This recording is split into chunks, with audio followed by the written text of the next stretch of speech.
Sushant Singh case की जांच करने को सीबीआई तैयार है तो ईडी भी पूरे एक्शन में है। आज रिया के सीए से पूछताछ होगी, जबकि कल यानी कि 7 अगस्त को रिया ईडी के अफसरों के सामने होंगी। और इसी बात को लेकर रिया जिस तरीके से गायब थी, अब वापस अपने मुंबई के अपार्टमेंट में आ गई है। सुप्रीम कोर्ट रिया चक्रवर्ती की याचिका पर क्या फैसला सुनाती है? सीबीआई जांच को लेकर कुछ अलग आदेश देती है? ये जब होगा तब होगा। फिलहाल तो सुशांत सिंह की मौत की जांच के लिए सीबीआई पूरी तरह से तैयार। बुधवार को केंद्र ने बिहार सरकार की सिफारिश मंजूर कर ली। केंद्रीय कार्मिक विभाग ने सीबीआई जांच का नोटिफिकेशन जारी कर दिया। सीबीआई के मुताबिक उसे नोटिफिकेशन मिल भी गया और वो सुशांत केस की जांच अपने हाथ में लेने की तैयारी में जुट गई है। पूरा देश समझ रहा था कि यही होना, ये तो होना ही है। सब लोग समझ रहे थे और मुझे लगता है कि जिस तरह से माननीय सुप्रीम कोर्ट का इसमें एक्शन हुआ है तो देश के लोगों में, सुशांत के चाहने वालों में एक अच्छा संदेश गया है कि अब और उम्मीद जगी है लोगों की कि निश्चित रूप से और सीबीआई की तरफ भी मामला गया हुआ है तो निश्चित रूप से जांच अब पुख्ता होकर के आएगा। सुशांत सिंह की मौत के केस में सीबीआई के एक्शन में आने का अभी इंतजार है, तो दूसरी तरफ केंद्र की एक और एजेंसी ईडी पूरी तरह से एक्शन में आ चुकी है।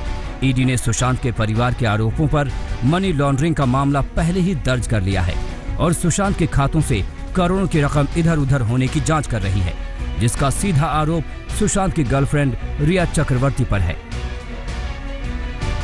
ईडी ने रिया को समन भेजकर 7 अगस्त को पूछताछ के लिए बुलाया है। उससे पहले आज रिया के सीए से ईडी पूछताछ करेगी और कल यानी बुधवार को ईडी ने सुशांत के हाउस मैनेजर सैमुअल मिरांडा से पूछताछ की। इस बीच सुप्रीम कोर्ट में एक और जनहित याचिका दायर कर दी गई है, जिसमें सुशांत और उनकी पूर्व मैनेजर दिशा सालियान की मौत के कनेक्शन का शक जाहिर करते हुए दोनों मामलों की एक साथ सीबीआई जांच की मांग की गई है। नारायण राणे के इन आरोपों के बाद अभी तक दिशा की मौत में किसी गड़बड़ी के होने से इनकार करने वाली मुंबई पुलिस लोगों से अपील कर रही है कि अगर किसी के पास कोई जानकारी हो तो साझा करे। उधर ईडी के बुलावे पर रिया चक्रवर्ती मुंबई में अपने प्राइम रोज अपार्टमेंट वाले घर में लौट आई हैं।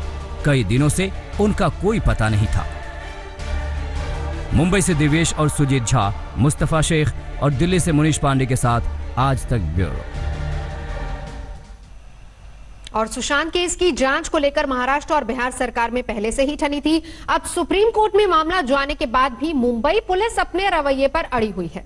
कोर्ट से फटकार मिलने के बावजूद बिहार के आईपीएस ऑफिसर को अभी तक क्वारंटीन से नहीं छोड़ा गया है। मामला सुप्रीम कोर्ट तक आ चुका है।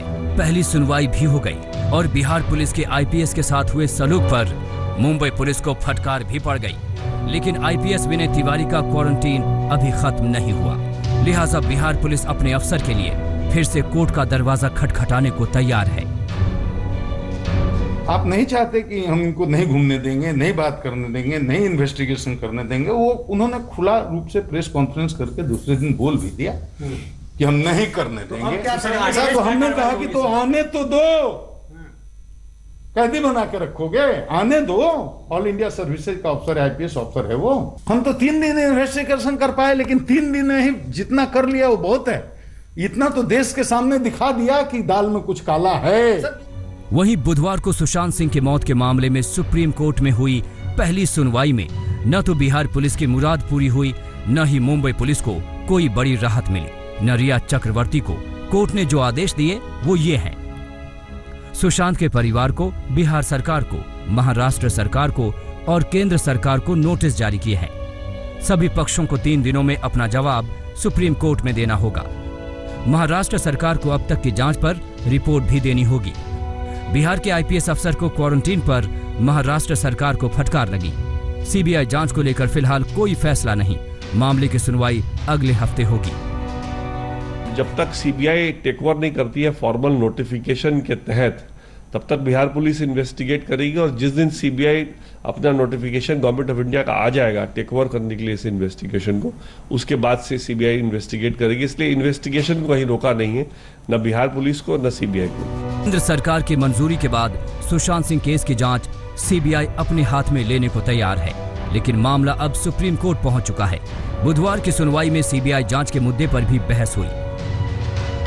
सुशांत के परिवार के वकील ने दलील दी कि मुंबई पुलिस पर भरोसा नहीं है वो सबूतों से छेड़छाड़ कर सकते हैं। इसका विरोध करते हुए महाराष्ट्र सरकार ने कहा कि मुंबई पुलिस जांच करने में सक्षम है। इस पर कोर्ट ने कहा कि सुशांत काफी टैलेंटेड और उभरते हुए कलाकार थे और उनकी रहस्यमयी तरीके से मौत होना जांच का विषय है। मुंबई पुलिस पूरे विश्व में जानी मानी एक जांच एजेंसी है, प्रतिष्ठा है मुंबई पुलिस को, सबको मालूम है। तो फिर भी आप ये करना चाहते हो, उसका मतलब आपने एक निर्णय ले चुके थे पहले ही, इस राजनीतिक उसका माहौल बनाने का, राज्य की सरकार को बदनाम करने का, बिहार वर्सेस महाराष्ट्र करना, ये सब पहले से ये स्क्रिप्ट किसी ने लिख चुके थे। सुशांत सिंह राजपूत की मौत के जिम्मेवार लोगों को न्याय दिलाने की दिशा में महाराष्ट्र के मुख्यमंत्री और महाराष्ट्र के पुलिस को जरूर पहल करनी चाहिए और अब ये अनावश्यक जो टकराव है उसको खत्म करके बिहार पुलिस की मदद में महाराष्ट्र पुलिस को सामने आना चाहिए। सुशांत सिंह की मौत की गुत्थी दिन ब दिन जिस तरह से उलझ रही है, उससे ये शक पैदा होना लाजमी है कि मामले में कुछ बड़े लोगों का हाथ हो सकता है। ऐसे सारे सवालों के जवाब तलाशना किसी एक राज्य की पुलिस के बस की बात नहीं लगती। मुंबई से सुजीत झा, कमलेश सुतार, दिल्ली से अनिशा माथुर और संजय शर्मा के साथ आज तक ब्यूरो। नमस्कार, मैं हूं अंजना ओम कश्यप। हमें उम्मीद है ये वीडियो आपको पसंद आया होगा।